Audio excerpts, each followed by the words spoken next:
ngeen jëf. déglu. mais dama bëgg balaa may sore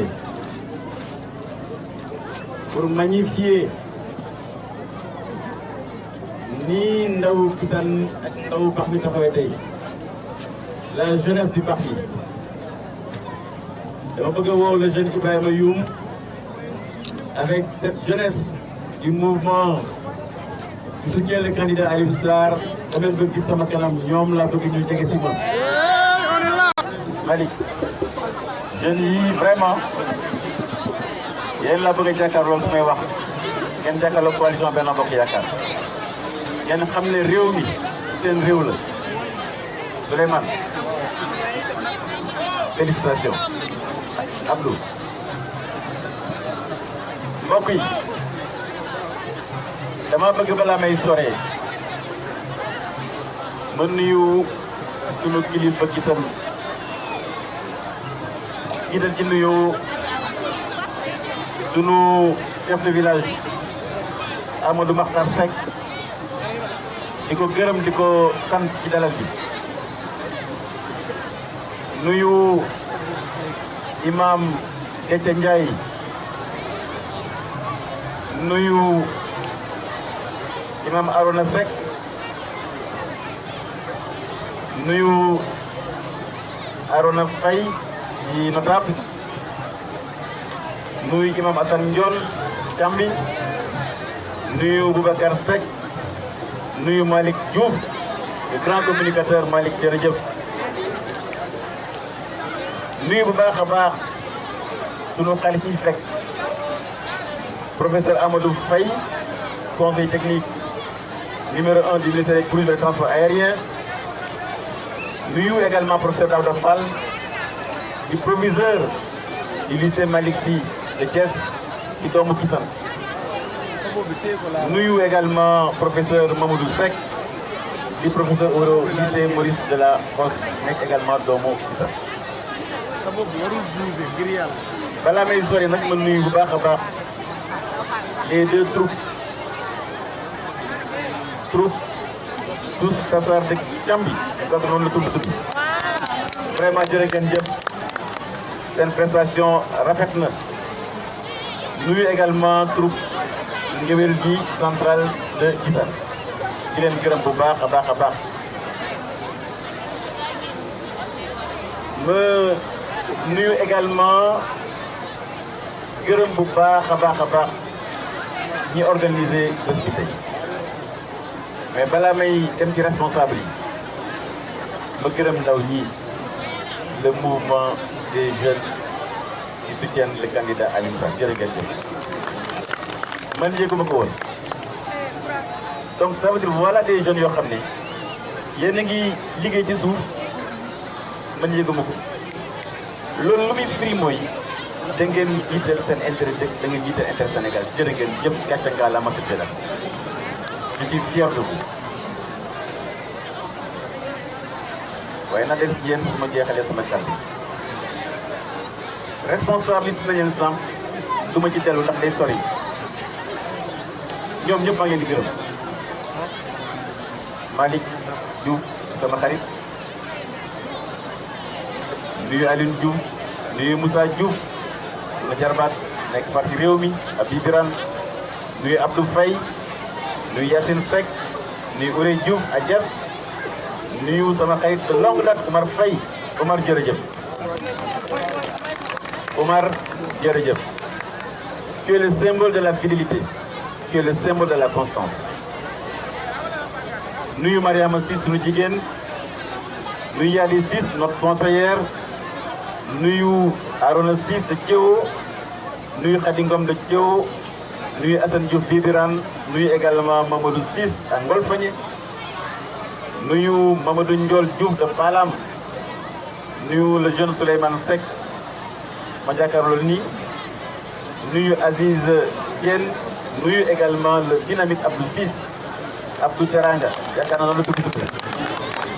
très dynamique Abdou jërëjëf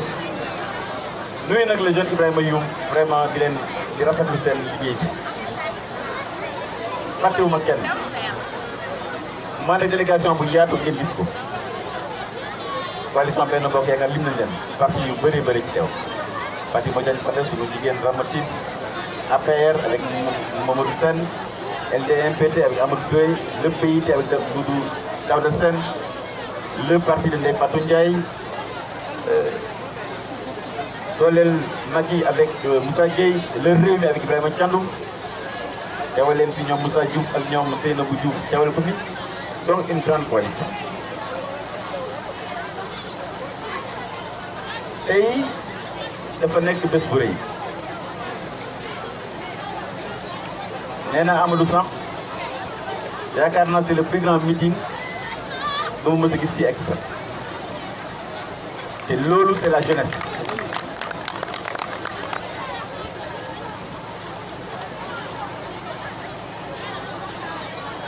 ma wax leen la jeunesse du parmi la jeunesse du Sénégal la jeunesse du Diobass dama bëgg a partager ak yéen la vision maanaam gis-gis ñu am ci Diobass fii ak juróom fukki at pour wan leen ne nekk ñu di caaxaan je parle de vision ndax li ngeen di xaar seen kilifa mooy ñu wan leen vision fi ngeen war a dem ëllëg ba retraité ba seen doom jël seen relève ndax homme d'État day wax pour la prochaine génération loolu la borom xam ci wax le politicien il porte la prochaine élection mën na koo politicien ci un homme d'État moo tax ma bëgg a wax gi yéen juróom fukki at yi di ñëw suñu gis-gis ci Diobass parce que nag ngeen am ci place bu leer boo xam ne na ngeen ci bàyyi xel bu baax a baax a baax ci seen ceewu pax mi en général dama bëgg ngeen ràññee juróomi point yi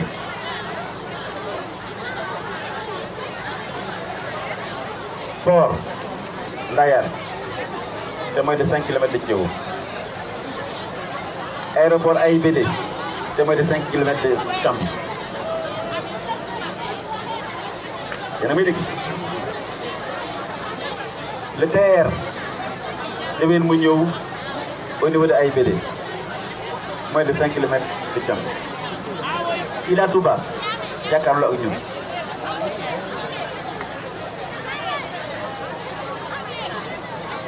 donc bu ngeen xoolee li jóge ci géej jaar ci yoon jaar ci jaww ji lépp dafa jege Diobass moo tax vous ma jeunesse dama bëgg a séddoo ak yéen chance exceptionnelle boo xam ne yàlla ñu ko jagleel nga den ak port bu gën a mag ci Afrique nga den ak aéroport yi gën a mag ci Afrique nga jàkkaarloog autoroute nga amoon train rapide bërëb boobu ku jàppul ne day développé juróom fukki at fekk yoo xamoo li xew kon xolu Sénégal fii lay ñëw dans 50 ans Dakar fees na des amatul suuf Thiès fees na donc fii la mbir mi di ñëw loolu waral ñu am un plan extrêmement ambitieux de la cité des entreprises fii ci Diobass mu nekk entre Ila Touba ak Kissane ndax ci forêt classée bi entre Ila Touba ak Kissane fa lañ ko facilité def sur 300 hectares ce qu'on appelle Noto Diobass Smart City la cité des entreprises mu war a accueillir les plus grandes entreprises d'Afrique et du monde. Cité boobu les 15 premières entreprises ont déjà été reçues par son excellence monsieur le président Macky Sall. Ils ont tous signé leur engagement de s'installer dans le Diobass, notre Diobass Smart City. C'est ça la solution à l'emploi de la jeunesse. C'est ça la solution à l'emploi des jeunes. moo tax sama appel vers vous la jeunesse mooy formation compétente. Formation compétente. loolu waral ñu def beaucoup d'efforts sur la formation de base notamment les collèges de proximité comme ni ko Amadou waxee sànq collège bii ñu ubbi Kissane Mali yoo xam ne imam da nga def looy wax rek waxal sa xalaat sa bàmmeel ëllëg dama ne gannaaw yàlla maa ngi gërëm bu baax le chef de village de Kissane qui nous a donné gratuitement son terrain ndax bi ma ne dama soxla CM Kisane le ministre de l'éducation nationale Mamadou Talla maa ngi koy gërëm bu baax a baax daf ma ne ah est-ce que am nga terrain ma yónnee chef de village Ahmadou Seck mu jël toolam délibéré ko ma signé délibération bi jox ko ministre de l'éducation nationale. kon dama ne gannaaw yàlla CM bi Kisane bu ñu amee ku ñuy gërëm ak Kisane c'est le chef de village à part le chef de village c'est Amadou Faye ndax ñaar ñii gannaaw yàlla ak man mii ñoo dox CM ba CM bi sotti amul beneen mbindeef bu ci dugal benn baaraam loolu nag ko waa Kisane xam bu baax a baax le chef de village Amadou Seck Amadou Faye ak suñu relation yi taxawal ak le ministre de la formation professionnelle et de l'éducation nationale, pardon, M. Mamadou Talla. Donc, investissement dans l'éducation, le CM de Kisane, mais c'est également le lycée de Bata. L'ONU, c'est pour renforcer la formation et la compétence de la jeunesse. Parce que, Mali, l'Union, c'est soit nous formons les jeunes, nous pouvons diriger, soit nous pouvons les former, nous sommes les ouvriers, nous sommes les diriger. Recommandable. Ñu bokk ci leader yi ou bien ñu bañ a ko ñu nekk te gannaaw ñun nag Benno Bokk Yaakaar nous avons décidé de privilégier la formation professionnelle de nos jeunes. Nous avons lancé le programme J-Métier avec Yassine. Mais nous avons signé également une convention, madame, une convention à 3 FPT pour que les enfants dans le Diobass, nous jëleen dans les formations les meilleures au Sénégal sans que nous disions. Parce que ma formation professionnelle pour accueillir le maximum de compétences. Pour l'eau, moi, c'est le premier priorité. L'entreprise. Notre Diobass Smart City. Programme bi, pourquoi bëgg gis joxe nañ. Ñaareelu priorité. Après la formation, l'éducation, mooy ñu eggali li ñu tàmbali ci électrification ndax Malick wax na ko bi ñu commencé 2009 juróom-ñeenti dëkk ñoo amoon courant ci Diobass 9 fii may wax ak yéen egg nañ juróom benni fukk 60 9 ba 60 wax dëgg yàlla ku ne gisee loolu la loolu kenn mënu ci yow dara surtout nag ku dëkk pax mi nga ne gisoo sunu réalisation ah man dama jàpp ne yow kon doo fanaan pax mi doo fi yendu doo fi fanaan ndax en 2009 bi ñuy lancé campagne fii bul de kër góor gi Seck yal na ko yàlla yërëm waa pax mi yëpp daje ñeent yi la ñu tegoon ci table bi la demande moo tax la jeunesse bu leen dara génne ci wax dëgg bu jotee bëgg a falu bu mu la jaral sos mais politique du métier. Les jeunes, je vous invite à avoir un métier, à avoir de la compétence professionnelle. Ndax boo naree nekk politicien kese amoo métier di nga en 2009 ñett yi wax ma waxoon mooy seen mëbët suñu doom yi amuñu fi ñuy jànge muy CM amuñu yoon amuñu courant jigéen ñi ma fii lañ jógee fajar di dem ci ren di liggéey lu wutal ñu ma bamtuwaat ko en 2009 amuñu yoon amuñu courant fii la ñuy jógee dem ci ren di liggéey indi ñu tool suñu xale yi bu ñu demee Thiès am na sax mère bu ma ne suñu xale yi jigéen bu ñu demee Thiès lu ñu indil diplôme waaye lii la ñuy indil.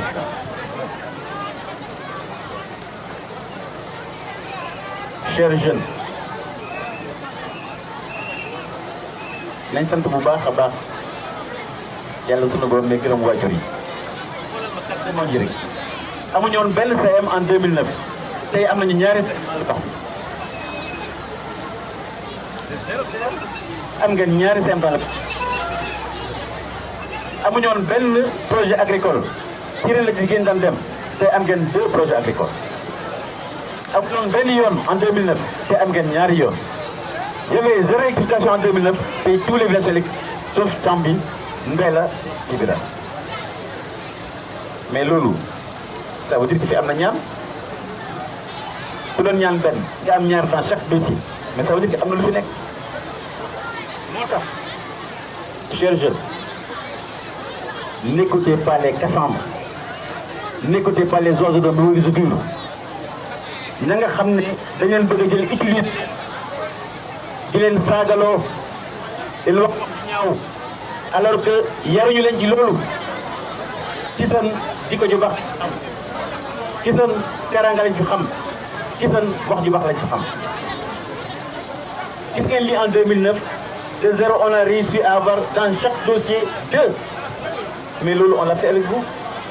Ça veut dire quoi? Ça veut dire qu'il n'y a aucune limite dans vos projets, il n'y a aucune limite dans vos ambitions. Li ñu mën a def ñun vous pouvez le réaliser également dans les 50 prochaines années. moo tax bu leen xaddi bu leen découragé. Électrification wax na Thiam bi les travaux vont démarrer dañu amoon gàllankoor ci liggéey bi mais les travaux vont démarrer incha allah Diourbel pare na ndax yóbbu nañu fa 30 poteaux indi nañu fa centrale bi donc tout est prêt connecté ko rek. Ah samp nañ ko ah voilà man yëguma sax samp nañ ko donc 30 poteaux jusqu'à Palam Thioyane yóbbu nañu également prélevé également des poteaux pour compléter. Pour mu leen ne bu ñu jógee ci lii c'est 100% dans le parc qui sera électrique. Quatrième priorité c'est l'eau ndox. KMS 3 daa am ñoo xam ne xamuñu ba pare te duñu noppi. KMS 3 mooy Kër Massar numéro 3 projet bi c'est pour alimenter Dakar en eau potable. Convention bi maire bi signé ak KMS 3 ak ministère de l'eau pour mu jaay ñu ndox mi en gros loolooy indi ñu câble Diourbel câble Palam Thioyane câble Diass Palam wala câble également ci tan ak Thiéwo. ndoxu Thiéwo ci KMS 3 bi lañ koy ci bi def câblage yu Diourbel ak Diass Palam ak Palam Thioyane dem nañu Thiéwo fan yii passé pour def les mesures et faire les mêmes travaux au niveau de Thiéwo. Thiéwo sera résolu avec KMS loolu la bëggoon wax ci wàllu ndox mi également pour l'eau de Kissane. li may daanelee mooy le plan d'occupation des sols. Kissane nee na leen da ngeen jege aéroport jege autoroute. Les cadres de Kissane, la jeunesse de Kissane, autour de votre chef de village dama leen di invité ngeen xalaat sur un plan d'aménagement de Kissane boo xam ne day nekk titre foncier pour Kissane pour que fii ak juróom fukki at kenn du mën a saaxee suufu Kissane. nii ngeen ko defee Kissane ngeen defe ko doon Diass defe ko doon Palam defe ko doon Diourbel defe dans tout le Diobass parce que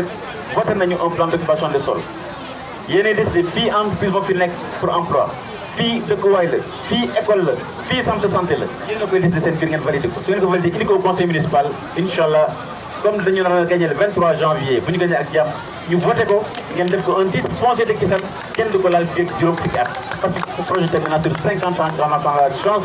d'avoir un port un aéroport un héliport autoroute il faut nga profiter d'occasion boobu loolu laa wax jeunesse Kissane di leen gërëm bu baax a baax lancé nañ leen appel sur la mobilisation wóor na ma lii ma gis tey je n'ai aucun doute Malick que dimanche incha allah Abdou di ngeen mobiliser wu pour une large victoire pour vous mais